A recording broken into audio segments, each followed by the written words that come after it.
All right, we are ready for CIRF number 469. The curtains, the metaphoric curtains, the astrological curtains are closing this week as we head into a last quarter moon, the last quarter moon of an eclipse cycle.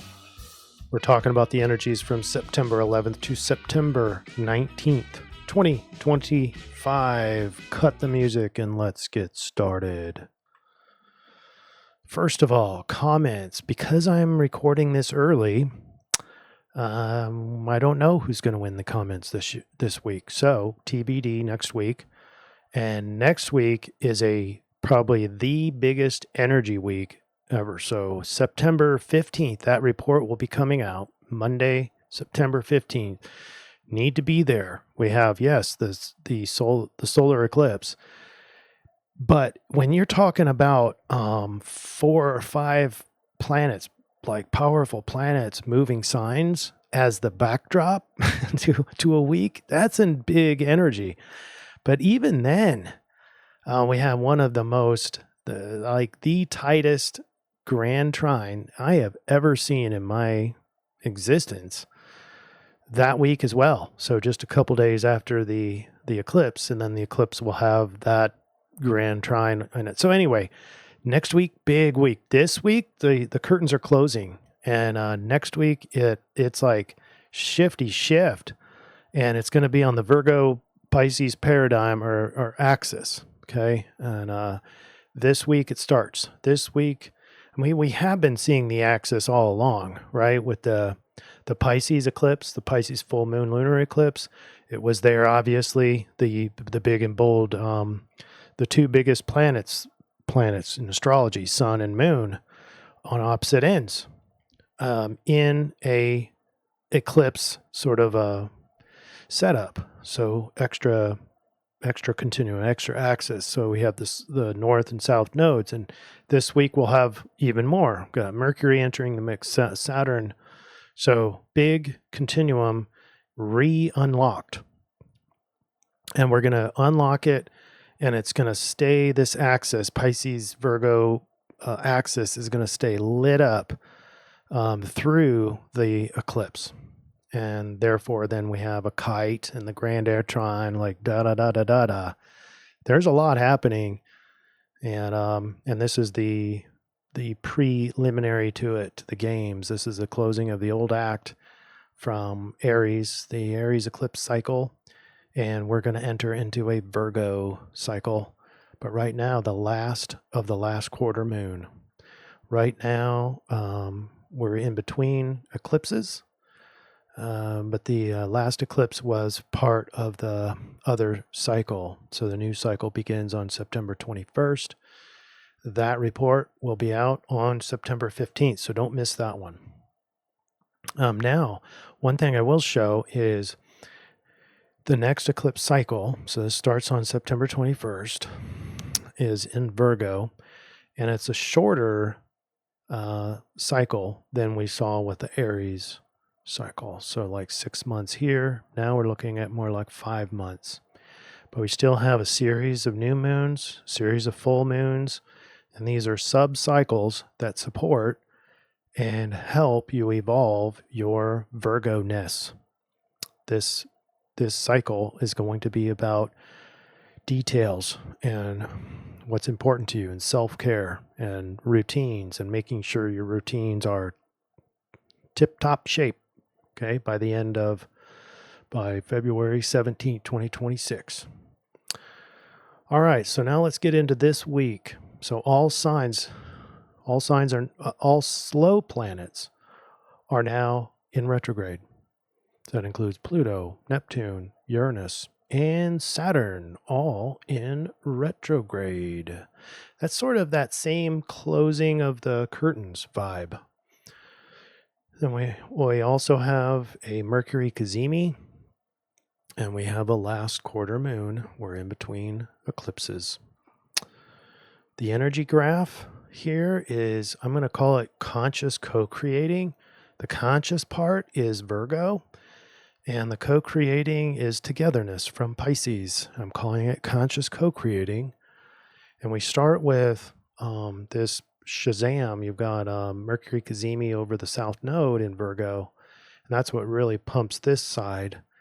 We have we'll have a T-square on the last quarter moon. I mean, by definition, one square. This is a square. Last quarter moon represents a square between sun and moon, and it's a closing sort of a square. But there's another square over on the continuum, so that unlocks, it puts a lot of emotions on that continuum.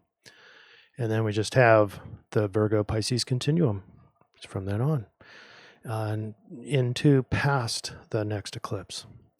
All right, so just you can see sort of quiet, other than the emotions, there's some earthy sensory emotions here. So you've got a waning gibbous moon in Taurus, and you've got Sun, South Node, and Mercury all together, really, all conjunct within a couple of degrees over the South Node. So it is bringing the past material. You're paying attention to past patterns. That would be really important for this, but it's it's felt in the physical sense, through the senses, through the practical feeling apparatus in the body. Those emotions come from the form of feelings. Feelings are what you actually physically feel through that physical sense, and it doesn't have a meaning to it. So once you have a meaning to it, then you've got emotions. I think it would be a lot easier today on Thursday the 11th to just sort of feel. And if you can be open to it, you don't have to suffer from it. There will be some tension with relationships. Maybe relationships are much more dramatic here. Temporarily. It's only a day. On Friday, the 12th, here's where, remember from last week, Sun sextile Jupiter is gone exact. It's a sextile denoting opportunities, and it's increased focus on self-improvement and also personal, but also nurturing, caring kind of growth. And, we can extract wealth and wisdom from helping and caring and protecting.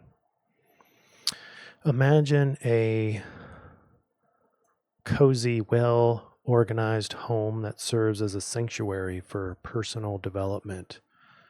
And in doing so, this helps others, helps the people that you care for. The sextile denotes a positive outlook and optimism in pursuing whatever goals you have, or identity, self-care, that kind of thing. Confident in one's ability to improve and grow, and inspired to share wisdom and guidance to others. So it's not just a sun in Virgo. It's a sun in Virgo, so it's improving self-care and healing, and improving routines, and really, elbow grease, but also be able to share that wisdom to others. And then Saturday, the 13th, we have the Mercury Cazimi. That's at 20 degrees, 55 minutes of Virgo. That's about 2.5 degrees from the South Node. So we get an intensification or intensified focus on critical thinking, analysis. It's Mercury is home to Virgo, and when it's in the heart of the sun, it really makes that, whatever that planet, in this case Mercury, already home, already in its own domicile, and then extrapolated or expanded mentally, and all of its gifts are magnified when it's in the heart of the sun for about 1 degree.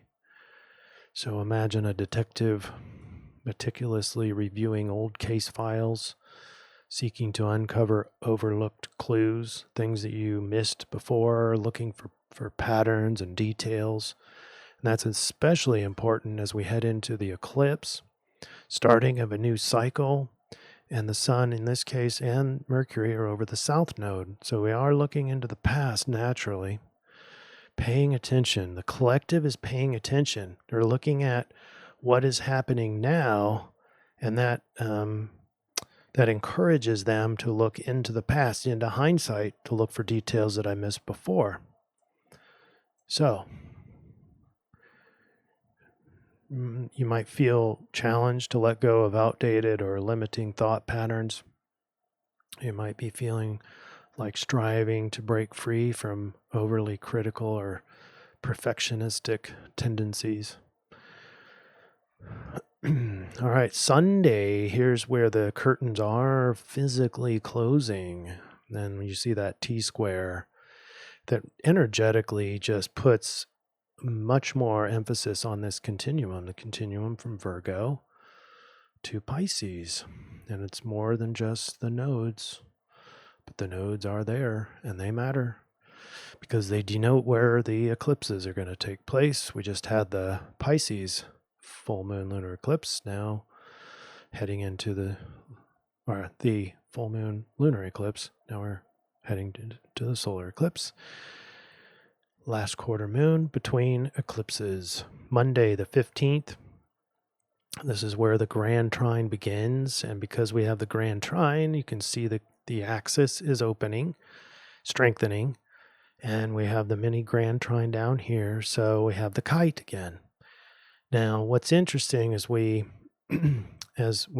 all this week, we won't have planets going into Libra just yet, but when they do, this becomes a very tight grand air trine, and the sun will be doing that next CIRF report. Obviously, Mercury doing that beforehand, but it reinitiates that very transformative kite. But the grand trine, because 2 points are in air, Uranus and Pluto, transformative change. We have Saturn in Pisces, so my place in the collective, but also Neptune, I'm imagining the ideal form of self, and those are together, and you can really think about it. It becomes easy, it almost becomes impossible to not think about. So it's a grand trine that is just getting stronger as we go. The collective minds, though, undoubtedly are paying attention as things are, secretly changing. Not secretly, that's not the right word, but subtly changing. Pluto being a very slow, transformative, powerful planet. Uranus being the insightful, change, rebellious planet. And rebels against tradition. So people are paying attention. And here we have Mercury opposed Saturn goes exact on Wednesday the 17th. And this is mental processes challenged by spiritual boundaries. It's the continuum, the axis just really unlocks. And analytical thinking at odds with intuitive understanding or the emotions that you feel. Attention to detail versus the need to just surrender and let go or just accept the way things are. Trying to control Virgo as a defense against facing the unknown, the uncertainties, particularly Saturn and what shoe might drop. That looming what is next. The struggle between the rational mind and the wisdom of the soul down here. And don't forget, too, we have the south node, north node axis. We also have the Neptune in this as well, but it's not part of the Pisces. Well, it is actually. You got Neptune, it rules Pisces, but it has to obey the Aries lens, but it is a ruler of Pisces. So in a way that adds or feeds to the Neptune or the Virgo Pisces continuum. All right, so the picture is just taking notes, but into the collective sea of togetherness, taking notes of the tides of the emotions going in and out. All right, as we get into the I-Ching, we look at 37. Hexagram 37 with change lines 4 and 6. So we shall feel a deep sense of responsibility and a desire to strengthen bonds within the community or household. This is very much the continuum. Line 4 will bring feelings of reassurance as you realize that leading with fairness and sincerity fosters harmony amongst those you care for. Line 6 will evoke a mix of pride and bittersweet reflection as you see the results of your efforts to build trust, but recognize the need to loosen control and let others grow independently. Ultimately, you will feel both fulfillment and acceptance, knowing that balance and mutual respect are the foundation of true unity. So it's the conscious co-creating that we're all one big family, but there's ironically that respect of that we all need to be growing independently. So hopefully a very balanced form of the Virgo Pisces axis. All right, before we get to the solution, let's button up and give you the overview of the feeling. Remember, Sun in Virgo. Remember, we're at the last quarter moon, Mercury Cazimi, and we're feeling that extended family. It's a very yin state, the week. It's like the closing of the curtains. This week marks the final act in the 6-month Aries eclipse cycle as the energetic spotlight gradually shifts towards the Virgo Pisces continuum. A powerful channel reopens now, illuminated by Mercury Cazimi in Virgo and grounded by Saturn's presence in Pisces. This alignment strengthens the Virgo-Pisces axis, which forms the backbone of the returning kite configuration, a pattern set to intensify with the approaching solar eclipse. With Pluto fueling profound transformation and Uranus sparking radical insights, we stand at the threshold of multiple layers of change. And that's not so much this week. This is the great drawdown. But I'm looking into the next CIRF report, the next week of energies, and there is massive shift and change that I can't wait to show you. This week, so September 11th through the 17th, may feel like stillness before a transformative storm. And that storm is only metaphoric to the astrology and the energies. Everything is shifting. I mean, I'm talking everything from a grand air trine to the kite formation to the mini grand trine to the eclipse to the several planets shifting signs all in the same week. It's an amazing week. All right. Now, what should we do for this week? So the 11th through the 17th. And before we get there, let's get back to it. So we put the change lines in, we get revolution. So behaviors associated with 49, hexagram 49, embrace transformation with clarity and purpose, ensuring your actions are deliberate and well-timed, exhibit a calm yet resolute demeanor, adapt to shifting circumstances. Let's just go ahead and get ready for it.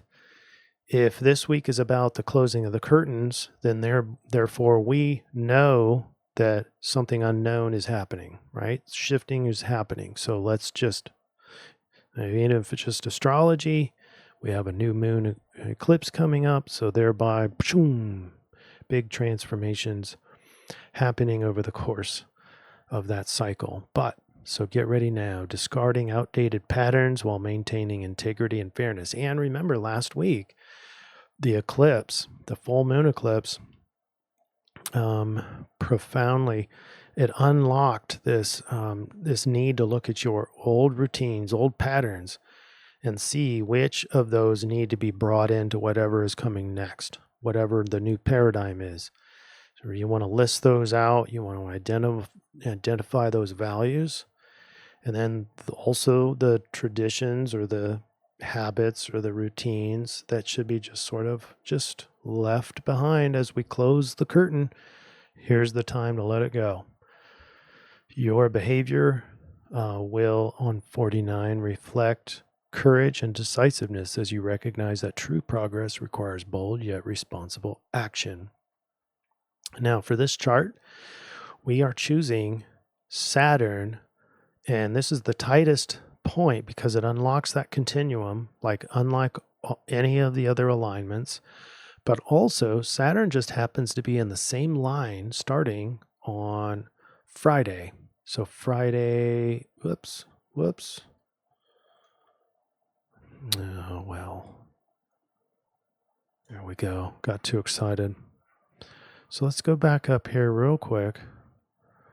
So starting on Friday the 12th, September 12th, that's when Saturn enters the line that we're going to talk about. So from Friday on, it is going to unlock gate 36, line 1. And then we'll also have Sidereal Pisces to talk about. We'll do that later. All right, let's talk about the rave. If you're into human design, you don't have to be into human design to get the benefit of this. Okay, it's just this. Saturn will be in this line pretty much all week and will unlock it for us. So it's important for us to realize what this reading is. It's the Gate 25, innocence, the perfection of action through uncontrived and spontaneous nature. The goal of the gate is to achieve effortless perfection through natural, uncontrived action that flows from authentic being rather than calculation. This gate, if you're into human design, is in the G center, so some of you might have it defined. And if you do, you might have the channel defined, which is 2551, and the name of that channel is Initiation.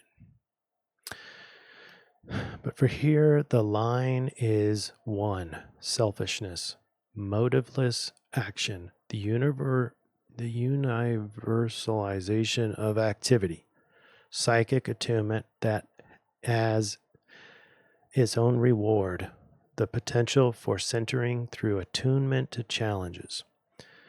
What is this saying? It's about selfless service. It's about action without attachment, natural authenticity. On the decrement side is ruled by Mercury, a tendency to publicize one's selflessness, the insecurity of the self manifested in times of challenge. It's stepping in, doing its thing, and then wanting to be recognized for it. And I'm not sure why that's ruled by Mercury, but we'll find out here as we balance it. So let's try to balance this. And we start with Neptune on the increment. Neptune should be invoked when seeking to transcend personal boundaries to act from universal love. Neptune is part of dissolution, mysticism, and cosmic unity. It perfectly represents the expansion beyond self to act from a place of spiritual connection. Neptune's dreamy, boundaryless energy helps tap us into selfless action that comes from unity consciousness, i.e., co-creating. On the decrement side, ruled by Mercury, should be invoked when needing discernment to check if ego has sneaked into supposedly selfless actions. So we need awareness. That's why we have Mercury. It's awareness, it's self-awareness. Are we subtly advertising our good deeds? Mercury's analytical energy helps to detect when seeking recognition rather than acting from true selflessness. So let's talk about some practical ways to balance the Neptune and Mercury sides. Practice meditation before service to connect with the universal love. Check your reasons why you're doing what you're doing and making sure you can practice, you can visualize or imagine the worst case is not being recognized. And so you can practice doing this because you want to. I'm doing this out of my own free will. I'm choosing to do this. You can create accountability partnerships to gently question each other's motives. You can alternate between visible and anonymous acts of service. You can embrace the paradox, accept recognition gracefully when it comes, but don't seek it. I love seeing the world through paradoxes. Love it. And pretty soon, once you start down that process of looking into reality as a paradox or a series of paradoxes, you start seeing more and more of them. All right, so why is this important? Because I mentioned earlier, Saturn all week is in this gate 25, line 1, and affects all collective humans by testing the authenticity of our collective service through delays and obstacles. It's going to bring about karmic lessons about true selflessness versus performative virtue. And because of all that Virgo essence on this continuum and on the Pisces, you're going to be just naturally see the people who are and aren't doing the selfless actions, or maybe driven by ego and wanting recognition. Not that that's wrong, right? But it does dilute it. We're not talking about right or wrong here. We're just talking about the best form of giving for self is to do it because you want to. Otherwise, you develop resentment when you don't get the recognition that you were looking for. Rewarding patient, persistent selflessness while exposing inauthentic do-gooding. Saturn's discipline energy will highlight where we need to mature in our approach to service, requiring us to embody both Neptune's universal love and Mercury's discernment without shortcuts. All right, let's button this up. And here we are. Remember, we have revolution, change. And we're looking for behaviors, transformation, decisiveness, adaptability, initiative. That's from the I-Ching. Then from the rave, we're about doing selfless action cleanly and for the right reasons, not wanting recognition. And Sidereal Pisces, just really cool how we get this as it was the influence from the full moon eclipse, from tropical, but now we're seeing it as a solution. And so we can practice what we preach or felt. We can channel what we felt from last week. The eclipse is still energetically appropriate and influential. So last quarter moon, what do? Here we go.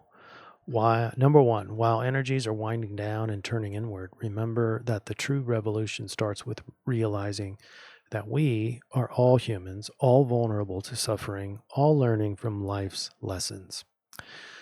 Number two, the revolution in this co-creating continuum that I'm talking about, the revolution is that other people's life lessons improve our world as long as those lessons are assimilated, not by us, but by the person who learned it. And so help them learn, but with empathy and compassion. That could be part of your selfless work, not wanting recognition for it. Number three, reflect on the past 6-month eclipse cycle. We're in the last quarter moon of the last whole 6-month cycle. So what have you learned? What new values do you have or have you discovered? What is something new that you understand about yourself? And what do you want to fully assimilate into your identity and beingness and bring those things into the next eclipse cycle and beyond? Which are those things that you've learned and you probably from last week gotten rid of or sacrificed, those excessives or maybe not enoughs? Traits, part of the continuum traits to balance things out and get us ready for the new cycle. So use this time to rejuvenate, heal, and replenish, and get ready for change. Get ready for massive change. If not in the next week, I'm talking about next CIRF report now. This is sort of the great wind down, the closing of the curtains. And so energetically, let's not get too anxious for next week, the next CIRF report, or the next eclipse. Let's just spend time here and now, rejuvenating, relaxing, breathing, do some gratefulness practices, but also get ready for change. Get ready for your own change, or get ready to transform. But the big thing is get rejuvenated. Get your energy levels up. The better your energy now, the better you can handle massive change if and when it shows up in the real world. All right, social existence, you've got revolution and change. Yeah, I think it's much more social than not. And then the selflessness is definitely more social than not, because what are you going to give to nobody? I mean, you should be giving to yourself, yes, but I think the selflessness is about others. And then last quarter moon is definitely more introverted, and Sidereal Pisces could go either way, maybe slightly more towards the introversion, but it's all together. So in general, I think there are opportunities to be social, especially if you've been a lot more introverted recently. You can get to balance this week if you would like to. All right, everybody, that's all I have for the closing of the curtains. Remember, very, very important to come back here on Monday, the 15th of September, and let's get ready to rumble. I mean, I'm talking massive shifting energies. Now, will we see things right away out in the real world? I don't know. But certainly, if energies are changing and shifting that much, you might see a resistance from homeostasis, so everything might get locked down and like resistance to change, because when you massively change everything, you'll have part of that energy that comes back as wanting to stay the same. So maybe we see things, maybe cracks in the dam is the most we see. But there is a big tidal wave of change coming. All right, and we all know it. But conscious co-creating this week, right? Conscious co-creating. Let's focus on that. Let's not get ahead of ourselves. But I'll see you back on the 15th, okay? Take care, everybody. Best to you. Light and love to all. Namaste. See you next week.